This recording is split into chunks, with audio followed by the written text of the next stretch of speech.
Salut les potos, j'espère que vous allez très bien. Heureux de vous retrouver encore aujourd'hui pour une nouvelle vidéo. Merci de regarder votre chaîne de sport, The King Débrief Connaisseur Connaît, la chaîne exclusivement réservée aux amoureux du ballon rond.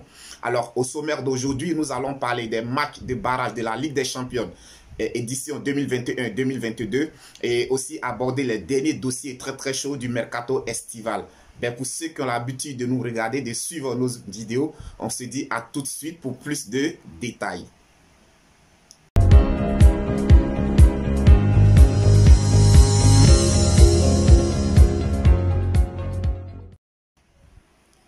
Alors les potos, comme je vous le disais en introduction, depuis mardi se jouait sur la quasi-totalité des grands stades européens les matchs barrages comptant pour la Champions League édition 2021-2022. Et moi, la rencontre qui va particulièrement m'intéresser aujourd'hui est celle du déplacement de l'AS Monaco du côté de l'Ukraine chez Shakhtar. Alors, les Monégasques, après avoir perdu le match aller à domicile sur le score de 0-1, je peux dire que les Monégasques se devaient d'aller faire un résultat obligatoirement du côté de l'Ukraine.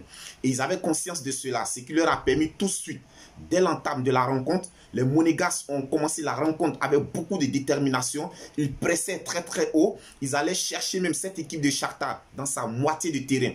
Ce qui leur a permis de récupérer beaucoup de balles dans la moitié du terrain du Shakhtar. Et cette stratégie s'était aussi avérée payante parce qu'à la pause, l'AS Monaco menait sur le score de 2-0. Donc à ce stade de la compétition, c'est l'équipe de Monaco qui était qualifiée parce qu'à l'aller, ils avaient perdu 1-0. Mais ce que vous devez savoir aujourd'hui, les potos, c'est que les règlements ont changé. Désormais, le but à l'extérieur ne compte plus double. Les buts à l'extérieur ne comptent plus double désormais. Donc, l'AS Monaco à la mi-temps menant 2-0. Moi, je me suis dit, avec l'impact et l'engagement que les Monégasques ont fait preuve au cours de la première mi-temps, en tout cas, s'ils continuaient comme ça pour cette deuxième mi-temps, ils obtiendraient facilement leur qualification. Mais il y a eu un changement, un bouleversement au cours de la période. Je ne sais pas comment est-ce que l'entraîneur du Shakhtar s'est adressé à ses coéquipiers, mais on a vu un autre visage du Shakhtar au cours de la deuxième période. Mais moi, je dirais que la faute est aux Monégasques parce qu'en deuxième mi-temps, les Monégasques ont carrément refusé de jouer.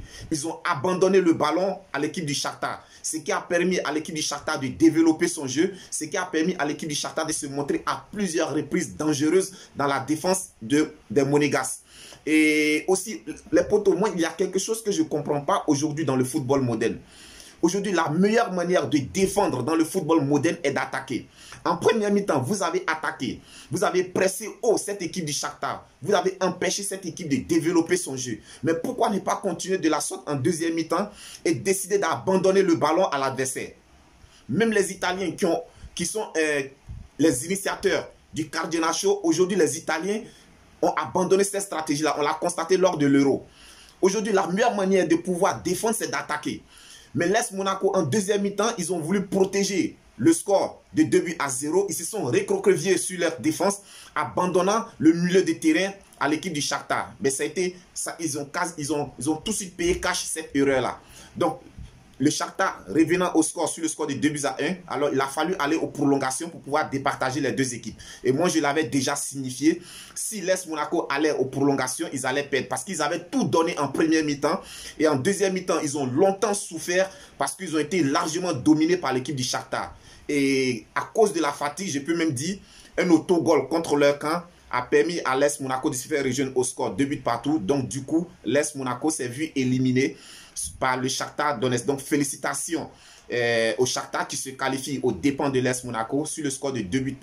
Quand on sait qu'à l'aller, les Ukrainiens étaient allés s'imposer du côté de l'AS Monaco sur le score de 2 buts et sur le score de 1-0. Alors les potos, voici aussi les autres qualifiés sur les autres stades. On a le Sheriff qui s'est qualifié aux dépens du Dynamo Zagreb. On a Salzbourg qui s'est qualifié aux dépens de Brøndby.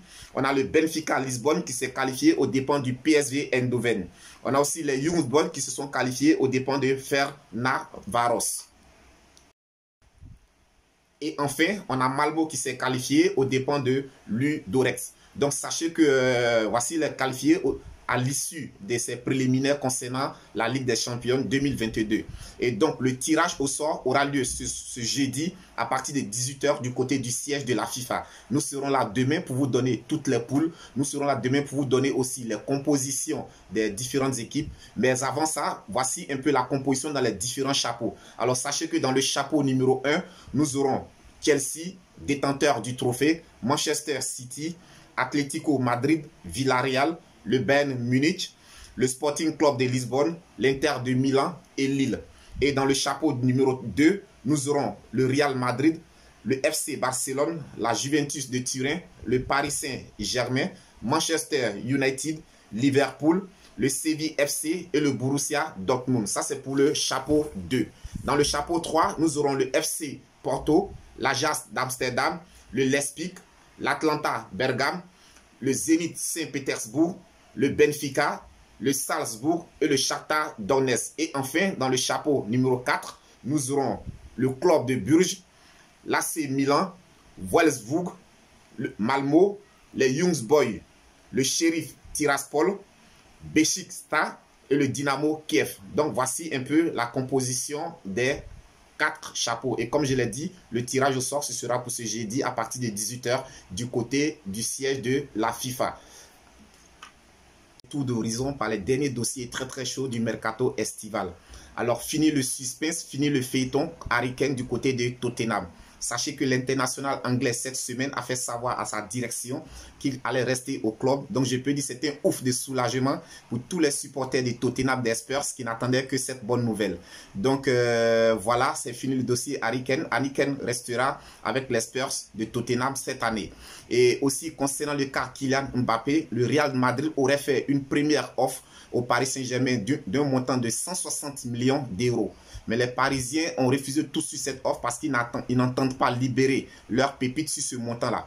Quant aux Parisiens, eux, ils ont proposé au Real de Madrid de pouvoir débourser la somme de 220 millions d'euros si vraiment ils souhaiteraient s'offrir les services de Kylian Mbappé. Donc, c'est un dossier aussi que nous allons suivre de très près pour vous. Et aussi, sachez que le virevoltant attaquant international espagnol Adama Traoré est en ce moment convoité par l'équipe de Tottenham. Sachez que l'entraîneur actuel de Tottenham a eu sous ses ordres au niveau de Wolverhampton Adama Traoré. Donc, il souhaiterait amener dans sa valise son attaquant parce que sachez que c'est un attaquant vraiment percutant. En tout cas, moi, de mon côté, je l'apprécie énormément parce que c'est un joueur qui va très vite. C'est un joueur qui sait vraiment provoquer le danger dans les défenses adverses. Donc, c'est un dossier que Viking Débrief connaisseur connaît, suivra de très près pour vous. Alors, pour terminer ces dossiers très chauds du mercato, maintenant que Harry Kane a décidé de rester avec Tottenham, alors Pep Guardiola n'a plus autre choix. Parce qu'il n'a plus d'attaquant de pointe aujourd'hui à une dimension européenne. Je ne sous-estime pas les qualités de Gabriel Jesus, mais je peux dire aujourd'hui, les Citizens ont besoin vraiment d'un attaquant à une dimension mondiale au sein de son effectif. Et tout de suite, les Citizens se sont penchés sur le cas Cristiano Ronaldo. Mais à ce niveau, je pense qu'il y a 2 blocages majeurs qui se posent. Parce que les Citizens voudraient recruter le Portugais gratuitement, ce qui n'est pas possible parce qu'il lui reste encore 1 an de contrat avec la Juventus de Turin. Et aussi, comme second blocage, les Citizens proposeraient à Cristiano un salaire annuel de 13 millions d'euros, alors qu'en ce moment, il touche 31 millions d'euros du côté de la Juventus de Turin. Donc, je peux dire que pour ces 2 raisons, le cas Cristiano Ronaldo serait compliqué pour les Citizens. Mais là aussi, les Citizens ont tout à fait intérêt à précipiter un peu les choses parce que bientôt, ce sera la fermeture du mercato. Et je pense que s'ils veulent vraiment aller très loin cette année-ci, il leur faut recruter le plus tôt possible. D'ici là, j'espère qu'on a été à la hauteur. Moi, je vous dis merci de nous suivre. Alors, c'est Viking Débrief, connaisseur connaît. La chaîne réservée exclusivement aux amoureux du ballon rond, aux amoureux du football. Je pense que cette vidéo vous a plu. Si ce n'est pas le cas, n'hésitez pas à laisser en commentaire vos remarques pour nous permettre de nous améliorer, pour nous permettre de nous perfectionner dans les vidéos à venir. D'ici là, portez-vous bien. Si tu n'es pas encore abonné à notre chaîne, n'hésite pas à le faire. Appuie juste sur le bouton des notifications pour ne plus rien rater de nos prochaines vidéos.